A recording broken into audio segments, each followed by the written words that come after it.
변호사님, 오늘 포럼에 대해서 잠깐 설명해 주세요. 오늘 하는 포럼은 이데일리와 함께 2026년 기업구조조정과 회생포럼이라는 이름으로 로집사가 주최하는 포럼입니다. IMF 이후 코로나를 거치면서 부실화된 기업들이 많이 정리가 됐었어야 되는데 자금 유동성이 풀리면서 그렇게 되지 않았습니다. 그래서 이 어떤 회사들은 부실한 상황인데도 지금까지 유지되어 왔었고, 이 회사들이 적정한 법정 절차를 거치면서 제대로 정리가 될 수 있도록 회생 절차를 안내하고, 또 회생 절차 가운데서 도움을 받을 수 있는 구조혁신 펀드나 기업이 운영하고 있는 업종별로 특징적인 부분들을 설명해주는 그런 포럼입니다.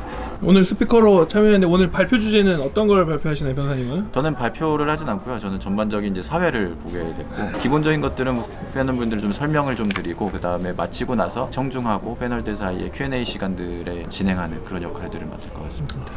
네, 오늘 법무법인 로집사와 이데일리가 함께 2026년 이제 구조조정을 어떻게 해야 되는가, 그리고 구조조정을 해야 될 필요성에 있을 때 이제 부채를 꼭 탕감할 필요가 있는 경우에는 어쩔 수 없이 채무자 회생법에서 정한 기업회생 혹은 기초법에서 정한 워크아웃을 해야 되는데요. 이게 사실 많은 기업을 하시는 분들이 어려움을 겪는 경우 회생 절차까지 생각해 보는 경우가 많지 않아서 잘 모르는 경우가 많습니다. 그래서 오늘은 이제 대무적 위기에 처한 기업들의 대표자나 CFO, 그리고 또 회생 기업을 또 인수하려는 회생 P들도 있는데, 이런 분들이 모두 이제 회생 제도에 대해서 전반적인 이해도를 가지고 회생이 어떤 경우에 해야 되고 또 어떤 경우에 또 도움이 되는지를 또 다각도로 서로 논의해보는 그런 포럼을 또 개최하게 되었습니다.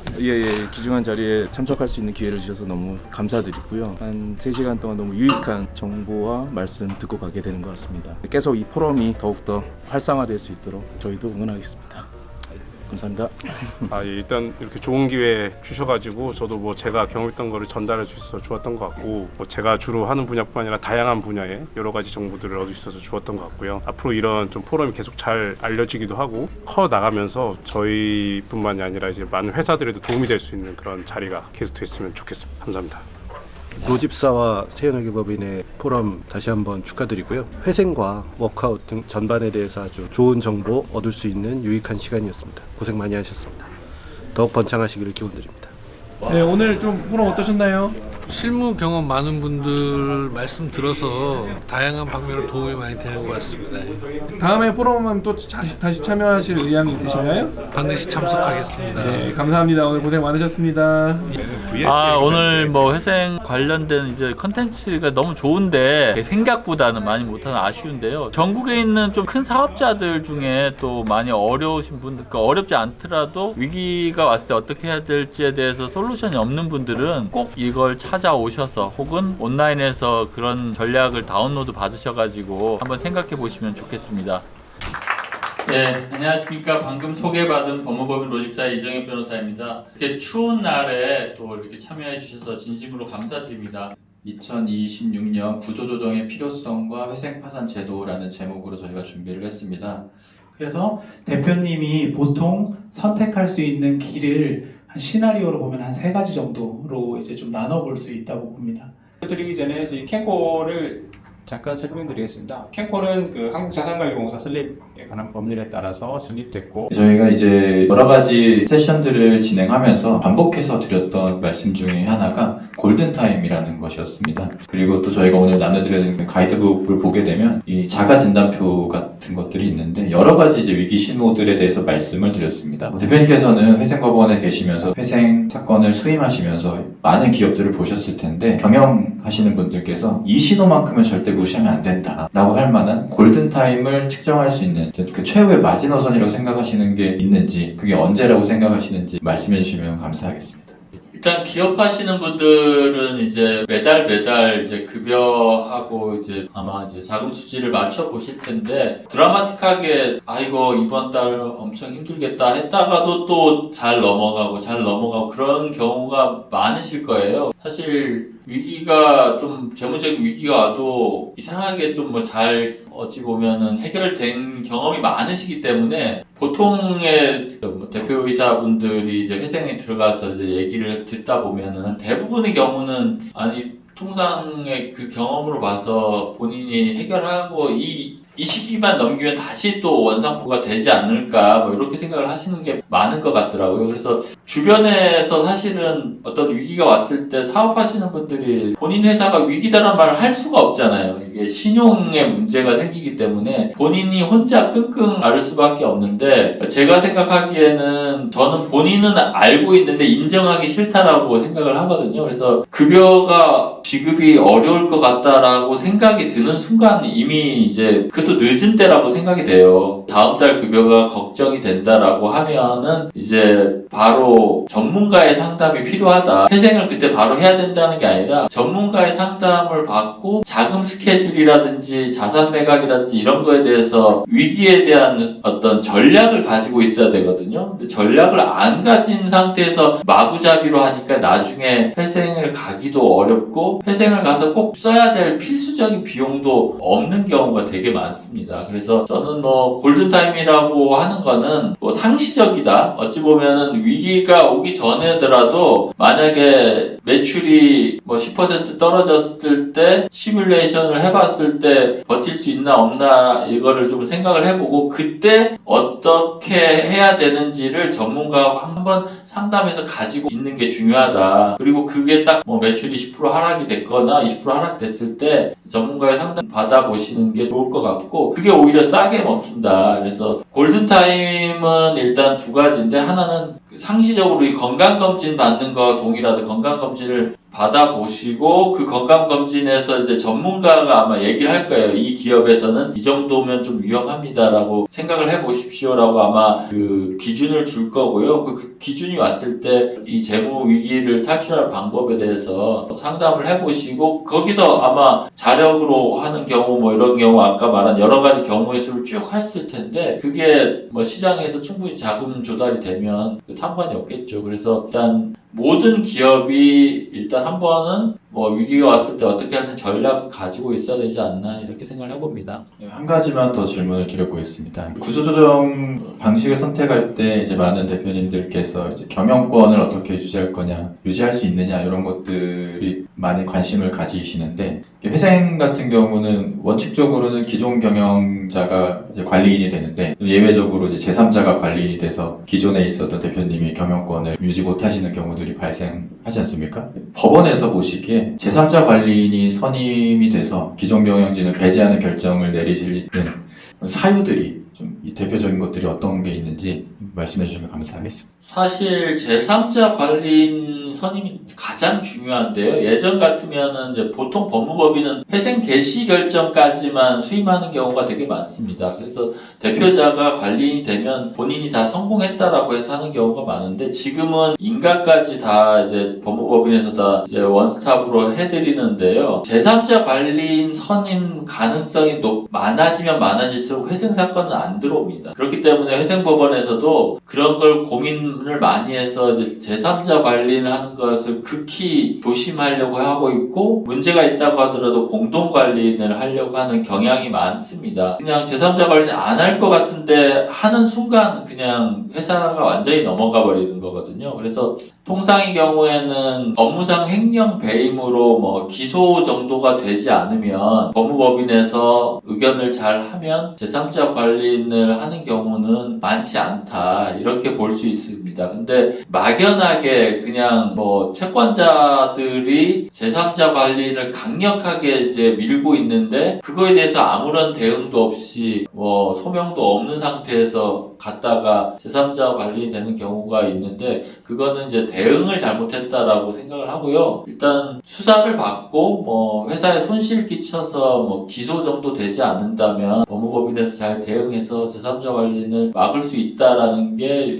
요즘의 트렌드인 것 같습니다. 일반적으로 기존 경영자가 관리인이 되는 경우가 훨씬 많은데, 제3자 관리인을 채무자 회사가 아니라 상대방이 뭐 요구한다거나 누군가가 법원에 의견을 제시했을 때 적절하게 방어하는 것이 필요하다는 말씀을 해주신 것 같습니다. 다음으로는 서동기 회계사님께 질문 좀 드려보겠습니다. 그 회생 신청 직후에 운전 자금이 부족해서 어려움에 빠진 회사들이 좀 있다라고 말씀을 해주셨는데, 그렇다면 이제 반대로 신청 전에 최소한 요 정도의 기간을 운영할 운전 자금들은 확보하는 게 좀 안전하다. 반대로 생각해 보면은 그 정도 운전 자금이 부족해지는 시점이 어떻게 보면 회생 절차에 들어가는 걸 고민해보는 시점일 수도 있을 것 같거든요. 회생 절차를 안전적으로 마치기 위해서 필요한 운전 자금의 규모나 이런 것들 좀 말씀해 주시면 감사하겠습니다. 예, 물론 회사마다 다 상황은 다 다를 겁니다. 근데 이제 그냥 좀 더 심플한 기준을 가져보자면, 회사가 앞으로 보통 돈이 들어올 때까지 보통 매출채권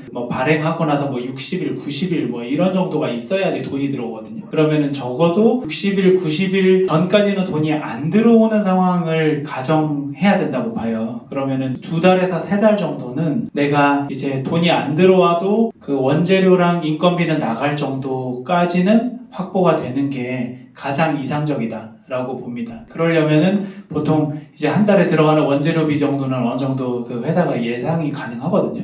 그래서 그걸 가지고 계산을 하시는 게 제일 현실적이지 않나, 이렇게 생각합니다. 운전 자금을 고려할 때 제가 듣기로는 말씀해 주신 것들 중에서는 결국 공익채권으로 포함돼야 되는 부분들이 있을 텐데, 그 공익채권들을 감당할 수 있는 정도의 규모의 운전 자금이 좀 필요하다. 왜냐하면 그런 것들은 회생채권으로 처리가 안 되는 부분들이 있으니까, 그런 말씀을 좀 주신 것 같습니다. 그 다음은 이재권 변호사님께 질문 좀 드려보겠습니다. 지금 건설업과 의료, 이렇게 유통업 여러 가지 얘기를 해주셨는데, 이건 제가 궁금한 것이기도 합니다. 예전에는 이제 회생을 들어가면 그 의사분들이나 전문직분들이 자격증이 위협받는 것들을 많이 두려워하셨는데, 상담을 하다 보면은 의사 면허 취소되는 거 아니냐라고 물어보시는 그 의사분들이 많이 있는 것 같습니다. 근데 그 가이드북이나 오늘 이제 발표하시는 거 들어보니까 그 면허가 계속 유지된다라고 하셨는데, 의료인들께서 회생 제도에 대해서 좀 오해하고 계신 부분들, 이런 면허에 관한 부분들이나 이런 것들 좀 말씀해 주시면 좋을 것 같아요.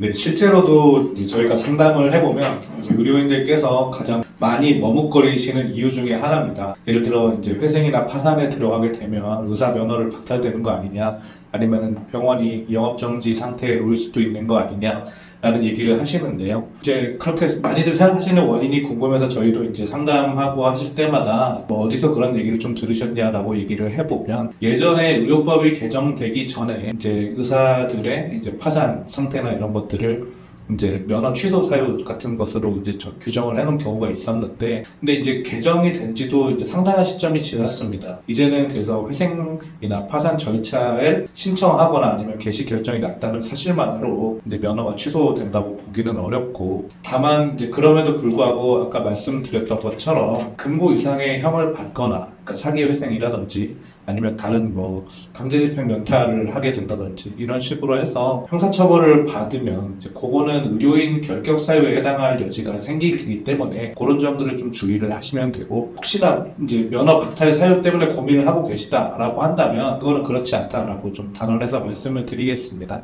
의사분들 같은 경우는 아무래도 이제 소득이나 계속기업 가치라고 말씀을 하죠. 이제 말을 하죠. 계속기업 가치가 좋다 보니까 회생에서 굉장히 유리한 부분들이 있는 것 같은데, 옛날에 있었던 소문이라던가 이런 것들 때문에 회생을 좀 주저하는 경우들이 있으신 것 같습니다. 그래서 더더욱 그 전문가들의 상담이 좀 필요한 것 같습니다. 마지막으로 이제 김지산 상무님께 질문을 좀 드려볼까 하는데요. 아까 이제 발표 중에 말씀해 주셨던 것들 중에서 A회사가 워크아웃과 회생을 좀 고민하다가 최종적으로 워크아웃을 선택을 했다라고 좀 말씀을 해주신 것 같습니다. 근데 이제 그 A회사에게 어떤 부분에서 회생 절차보다 워크아웃이 좀 더 매력적이어서 워크아웃을 선택했을지가 좀 궁금합니다. 예, 제가 그 얘기를 직접 들은 거는 아니지만 고민을 하다가 들었다고 되어 있는데요. 제 개인적인 생각을 좀 말씀을 드리면, 이 건설사마다도 좀 특징이 있는 것 같습니다. 그러니까 A사 같은 경우에는 시행을 하고 있는 PF 사업장들이 상당히 많이 있었고요. 아까 채권단 제가 500개쯤 된다고 말씀드렸는데, 단위 농협, 단위 신협, 생활금고, 제1,2금융권, 사실, 그리고 브릿지 사업장 같은 경우에는 이제 ABS CP 발행을 보면 사실 개인 투자자들도 정말 많이 아마 거기 들어있을 거거든요. 그렇게 이해관계자가 워낙 많다 보니까 결국은 이 부동산 위기가 사실 레고랜드부터 시작됐다고 보고 지금도 계속되고 있는 있는데 그런 금융시장의 경직가 아마 회사 입장에서도 있었지만 금융업 전반을 봤을 때 그런 부분도 좀 있었던 것 같고요. 두 번째는 저희 사업 중에 뭐 지주택이나 재개발이나 재건축 이런 걸 할 때 또 이해관계자들이 그런 개인 국민들이 걸려 있고 또 그거에 대한 뭐 허그 보증들이 다 걸려 있고 이런 복잡한 사정이다 보니까 아마 회생 절차를 통해서 좀 더 시간을 가지면서 하기보다는 이제 워크아웃을 통해서 빨리 이거를 좀 더 빠른 시일 안에 해결을 하는 방안 필요하다고 생각했던 것 같고요. 아까 제가 잠깐 말씀드린 것처럼 건설사 MOU 가이드라인 자체가 뭐 본체도 본체지만 PF 사업장 자체도 작은 워크아웃을 한 번씩 다 하는 것과 동일하거든요. 그래서 PF 대주단들이 스스로에 대한 의사결정을 할 수 있게 할 수 있는 방안으로 좀 선택한 것 같습니다. 예를 들면 뭐 좋은 사업장 같은 경우에는 빨리 뭐 다른 건설사로 시공사 교체를 하면서 뭐 책임 면탈을 해줄 수 있는 계속되는 사업장 같은 경우에는 아까 말씀드린 이 공사비 지급 체계 바꾸면서 갈 수도 있는 거다 보니까 그런 복합적인 것을 다 고려해서 좀 더 워크아웃 쪽으로 선택하지 않나 생각이 듭니다. 전체 채권이 아니라 금융 채권만 조율하기 때문에 오히려 좀 신속성이 있을 수 있고 다른 국민들이라던가 개인 사업자들까지 어떤 채무 조정이 안 할 수 있다라는 장점들이 오히려 좀 있었다라고 말씀을 해주시는 걸로 제가 좀 이해를 할 수 있을 것 같습니다. 혹시 그 질문하시고 싶으신 분들이 계시면 손을 들어주시면 제가 질문할 수 있도록 하겠습니다. 네. 일반적으로 회사가 이제 아까 말씀하신 금융채권 그다음 워크아웃이면 뭐 하이브리드 방식으로 간다고 했을 때 회사는 기본적으로 이제 금융채권들을 많이 갖고 있는데 금융채권에 분리해 보면은 금융기관으로부터 차입한 게 있을 거고 금융기관 이외에 일반 뭐 관계사나 아니면 제3자로부터 차입한 게 있을 거잖아요. 근데 이제 이런 상황에서 금융권으로부터 차입할 때 그 금융권 차입금에 대해서 제3자가 이제 지급보증, 연대보증을 쓰는 경우에 그럴 경우에 만약에 이런 워크아웃이나 뭐 하이브리드 방식으로 뭔가 진행을 할 경우에 제3자들이 어쨌거나 금융권 차입금은 지급부 연대보증이 되기 때문에 전부 다 이쪽으로 다 구상권을 청구할 거 아니냐. 그때 됐을 경우에 그런 하이브리드나 워크아웃 진행하는데 그게 가능한지 궁금합니다. 워크아웃 관점에서 좀 더 말씀을 드리면요. 뭐 예를 들면은 어떤 A라는 회사가 금융기관 차입을 했는데 뭐 대표이사가 그 차입에 대해 연대보증을 썼다.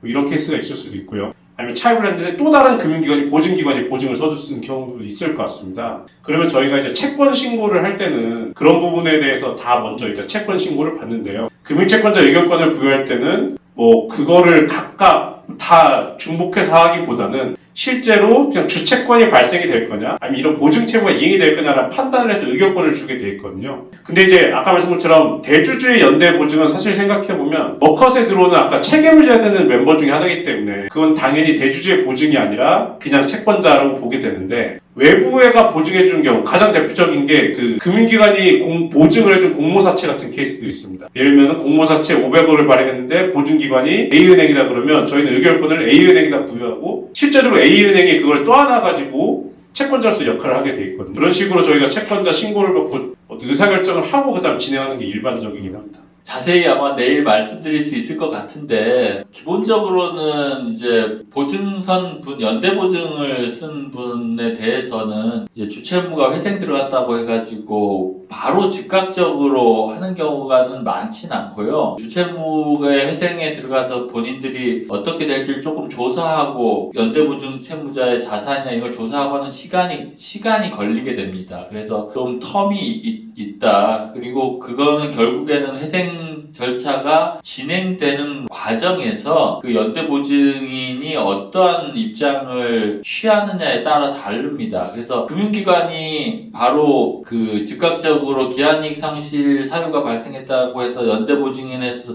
즉각적인 상환을 요청해서 그 연대보증인도 연쇄적으로 뭐 EOD가 발생할 사유가 되면 그러면 그 연대보증인은 또 저희가 해본 경험에는 연대보증인도 같이 회생에 들어가거나 아니면 자력이 있으면 변제를 하게 됩니다. 그 변제를 그때 해버리게 되면은 그때쯤이면 아마 채권자 목록이 이제 작성될 무렵인데 만약에 주채무 원래 금융기관 채무였다라고 하면 그 금융기관 이름으로 채권자 목록에 들어갔다가 이제 나중에 변제했다라고 해가지고 구상권자로 해서 채권자가 이제 변경돼서 시부인이라는 절차를 거치게 됩니다. 그래서 회생 절차 진행 과정에는 별 문제는 없는데 만약에 뭐 그 연대보증인이 어떤 의사결정을 할지 모르겠는데 만약 갚게 된다라고 하면은 구상권자라서 의결권을 갖게 될 것이고요. 보통 갚게 되지 않는다면 여전히 뭐 은행이 의결권자가 될 텐데 은행이 그 연대보증인에게 어떻게 청구할 건지에 대해서는 사안마다 좀 다른 것 같습니다. 그거는 대출 성격이라든지 뭐 그런 대출이 어떤 대출인가에 대해서 조금 보고 은행에서 또 좀 질의를 해서 알아봐야 될 사안입니다.